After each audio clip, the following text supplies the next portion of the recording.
Hello there, this is Anne-Marie. I am here with part 5 of the Drawing Foundations video. And I come to you with my drawing pad, which is 70-pound paper, 7-0.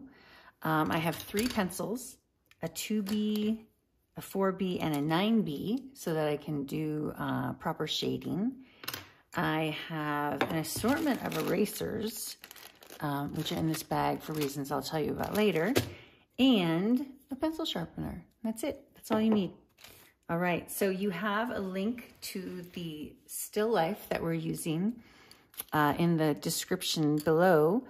But basically what I wanted to do is take the skills that we have learned from the first 4 videos and apply them to something a little more complicated, something with a few more shapes, some more complex shapes, and we'll just see how it goes. Now, I will tell you that there's a lot of things in this photograph that you don't need to worry about. For example, the slice of lemon in the glass, and there's gold on the glass, so you'll see there's some reflections there. You can decide how much detail from this still life you want to put into your drawing. If you've been drawing, for a few weeks with me or even months, then, go ahead and look for some of those other shapes and add them. But if that's not your jam and this is the first time you've even tried to draw a still life, then let's just look at those 4 basic shapes. So the first thing I'm going to do is I already put down my lines, which hopefully you can see. And I did that because I need to not have the camera, I need to not, what am I trying to say? I'm getting nervous because the sun is coming so much closer. I needed to make sure that my drawing stayed within the frame that you can see. So from here, what I'm going to do is I'm going to decide how much of this picture is sky or the blue wall and how much is the table. And I'll need to give myself enough room to place all of those objects. And so I'm not going to go halvesies here, but maybe just a little less than halvesies. And I'm going to draw this line, probably darker than you need to, because obviously we'll want to erase where the objects are overlapping, but I want you to be able to see what's happening here. I do like to draw lines. I know beginners don't do this very much. I notice in my classes, people don't start that way. But even at this point, it's good to be thinking about your edges and how your picture is approaching your edges. So I think that it's a good exercise, even if you don't quite understand right now. It's a good habit to get into for later. I just noticed that I might be able to block that sun. Oh yes, there we go. That's much better. Okay. So now that I have my table and what I'm going to call the sky, but isn't obviously really sky, it's actually a wall. I'm going to go ahead and do what we did with the other exercises. I'm just going to lightly put in some shapes. I'm using well, actually, I should say you will be using an HB or a 2B pencil. I'm going to use a 4B pencil, which is actually how I do more mid-range things, but I want you to be able to see it. And I was drawing faces last night, so my 4B pencil could use a little refreshing. So I'm going to go ahead and sharpen it. And actually, as long as I have my sharpener out here, I know my 9B pencil got quite a workout yesterday. So let's freshen him up. All right, that's a lot of nice lead on that. That's great. Okay, so using my 4B pencil, your 2B HB pencil, we're just gonna think about where these objects are in space. We're gonna go really light. I'm gonna go a little darker because I want you to see it, but please keep in mind that your drawing will be quite light because then it's easier to erase the wrong lines. So looking at my photograph, I see 2 circles in front.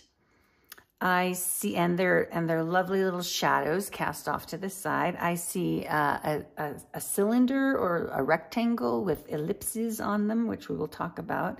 And then, of course, the complicated one, the pitcher. Now, I will just tell you right now, if you've been drawing mugs or glasses, you know that anything with a circular opening at the top is difficult because we know this is the shape if we're looking up above it, but when you're looking at it on a table, it's like that.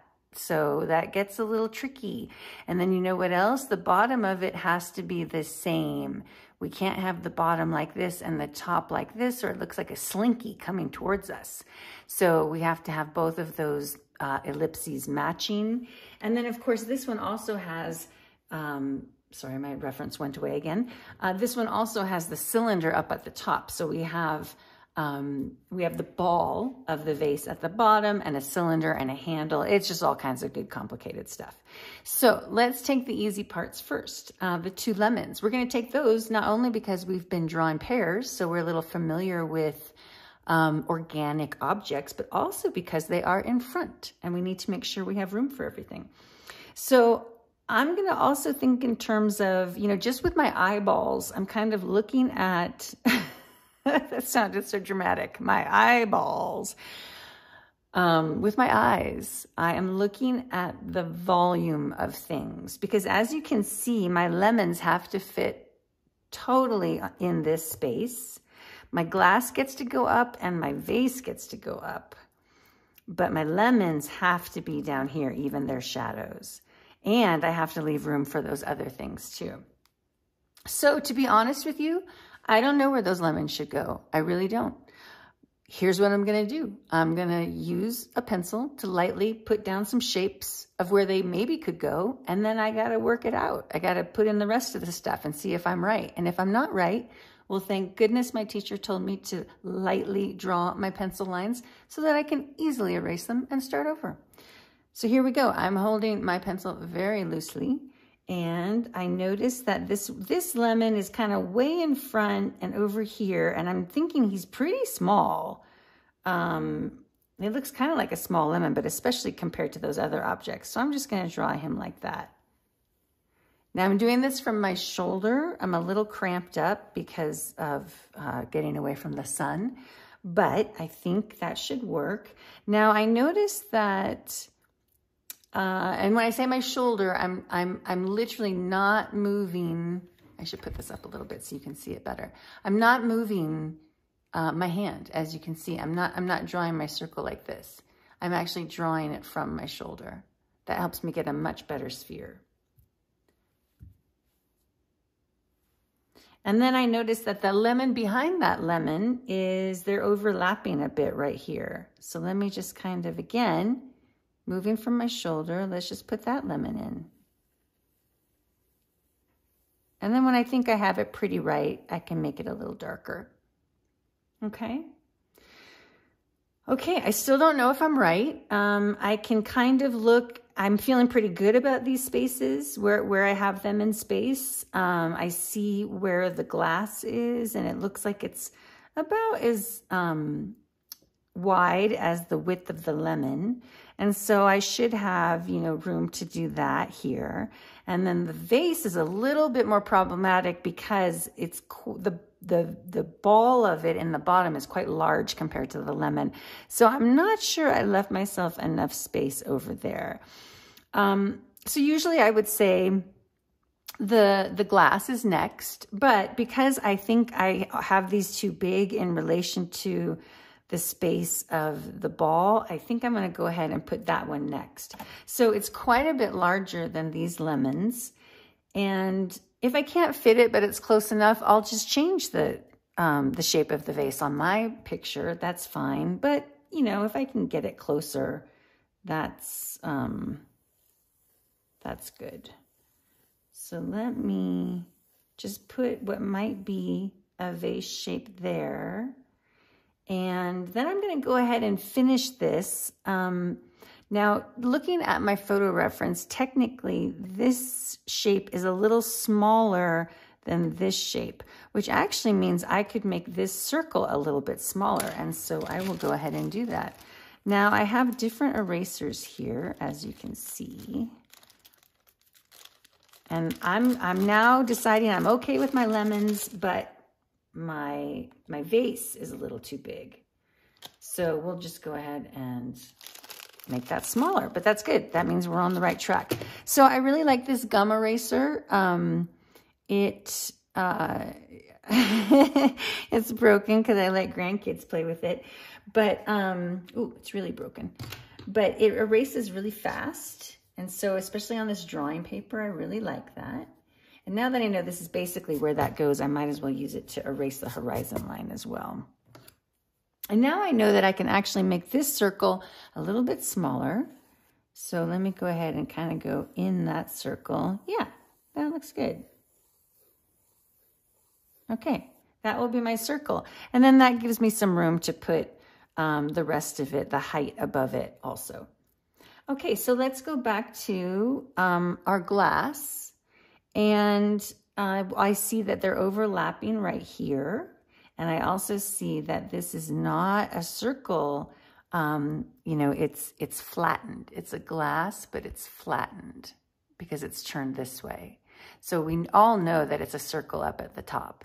But if we're looking at the glass this way, then it's actually a very narrow ellipse. And I'm just about to dump water onto my drawing. So again, from the shoulder, and it's overlapping this way a little bit, I'm just going to kind of draw an ellipse that looks about the width of that lemon, because, sorry, I lost my train of thought. I got into my ellipse. I don't know because what? I don't know what I was going to say.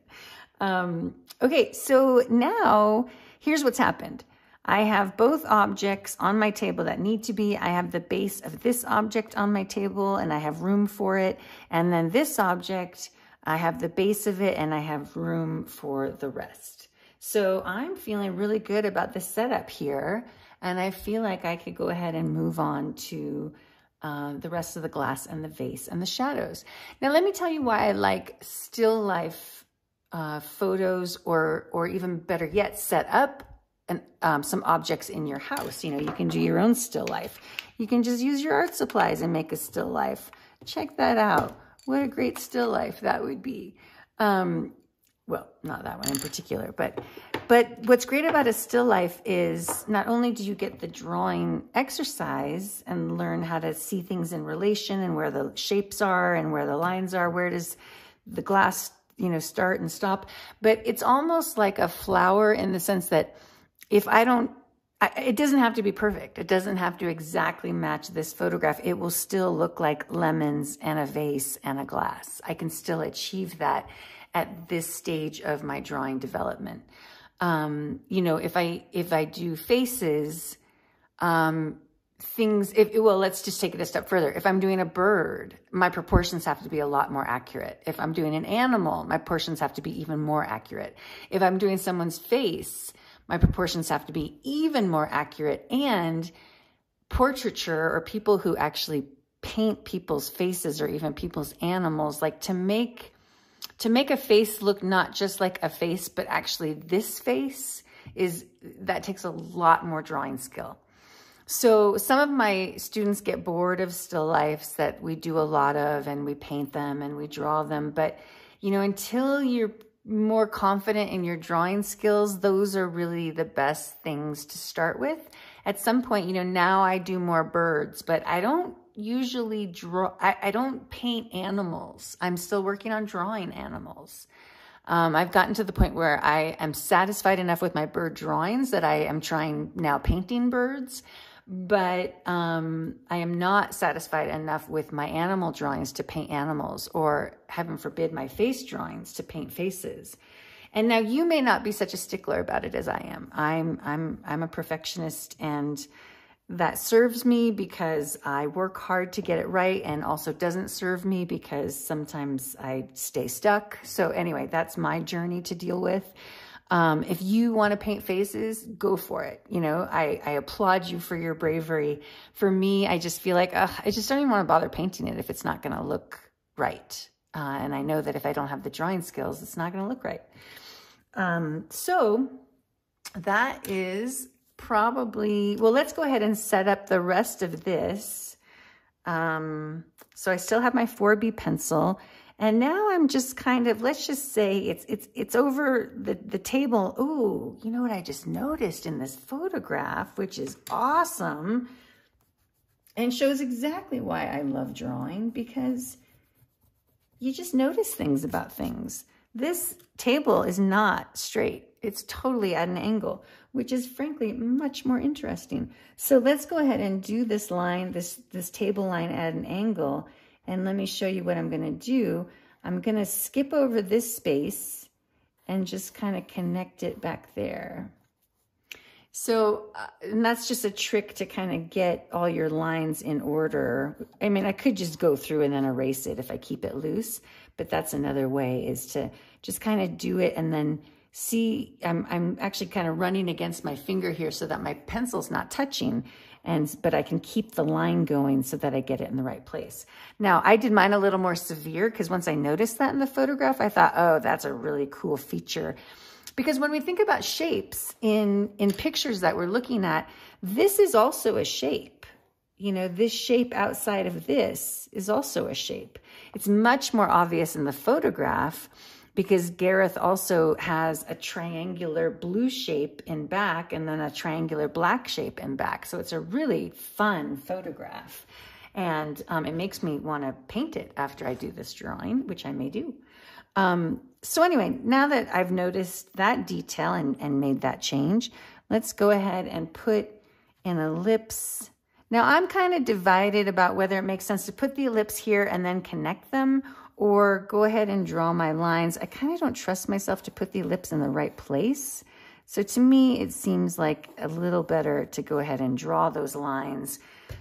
You know, look at it from afar, see if I have it straight. I don't.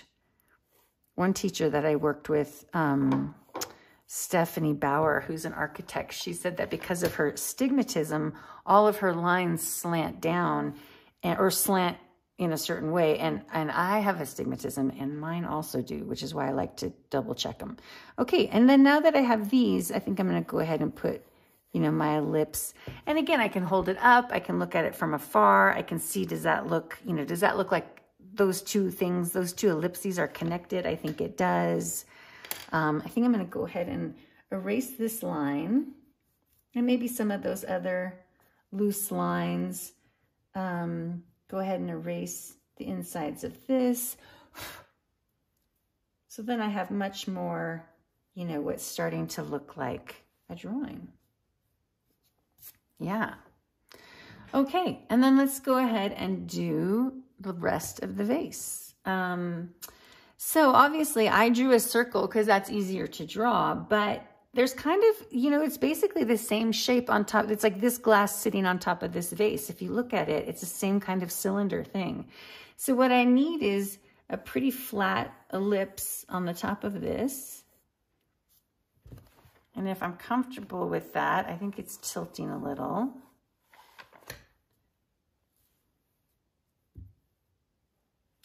Then I can go up, or oops, see, that's why you don't do that. I'm way outside. Oh man, this eraser is totally falling apart. So let's go ahead, and I can tell already that's tilting. You know, drawing is kind of hard work. I obviously like it. I feel like it's like solving a puzzle, but sometimes I do need a break from a drawing. And sometimes they just really start to bug me and I'm not getting it right. And I'm really having that struggle right now, trying to do faces and animals. And after losing our beloved Poppy, I just really want to draw her, and I'm just not getting her face right. So it just takes a lot of time. It just takes a lot of time. But it doesn't take a lot of time to be able to paint flowers. You know, that doesn't take much time at all. That you could do within a couple months if you put your mind to it and wanted to do that. Okay, and then this is kind of funky because the top of this is obviously not an ellipse because it has a little lip that comes off, but I'm going to do an ellipse because that's going to be my starter shape. And then what am I going to do? I don't know. I don't know how to do this, so I'm just kind of going to come out and kind of do some lines and maybe do like this and see if I can kind of make that look like a spout. Yeah, I think that kind of looks like a spout. Now these lines I'm not going to erase because I'm going to shade a lot of that. Well, just so I don't confuse myself, let me get that out of there. And maybe that out of there so that my outlines look a little better. Okay, and then here's another tough part. We have the handle. Handles are really hard. I'm just telling you. So what we need to do is we just need to put some lines somewhere. Let me tell you a little bit of a trick, which is the handle, there's a negative space. Just like I said that this shape around here is a shape. You know, when we're talking about finding shapes in a scene, we see the objects, but sometimes, you know, we forget that the negative shapes are also shapes. So sometimes when I'm having trouble kind of getting into a subject like this handle, I look at the negative space. What space is, what is the negative shape I see in this photograph of the space between the handle and the neck of the vase? Well, I see, well, I don't know how to describe it to you, but you have the photo, so you see it too. It's a shape like this. It starts down here, a little below the top, and it kind of goes all the way down like that. And that gives me, you know, that gives me some parameter of, okay, that's the shape that the handle is making in the negative space, the air.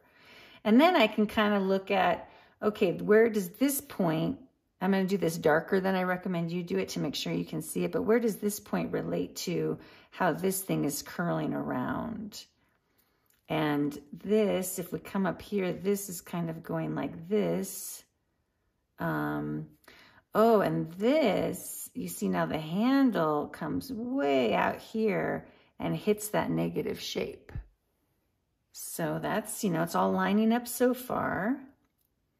And then here, we're going to probably have a little bit of foreshortening.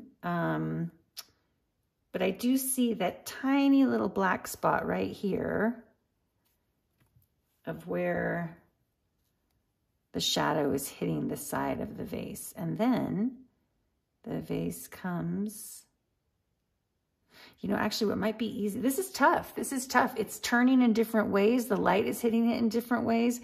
I think what might be helpful to me is if I actually connect these lines and then, because I can see there's a highlight on this whole side, and I can kind of, I think, come down. And again, you just do this nice and loose because you may need to erase it. I may need to too, but I'll suffer through that later. So that's not looking right to me. I think I need this to be more narrow. Let's try it like that.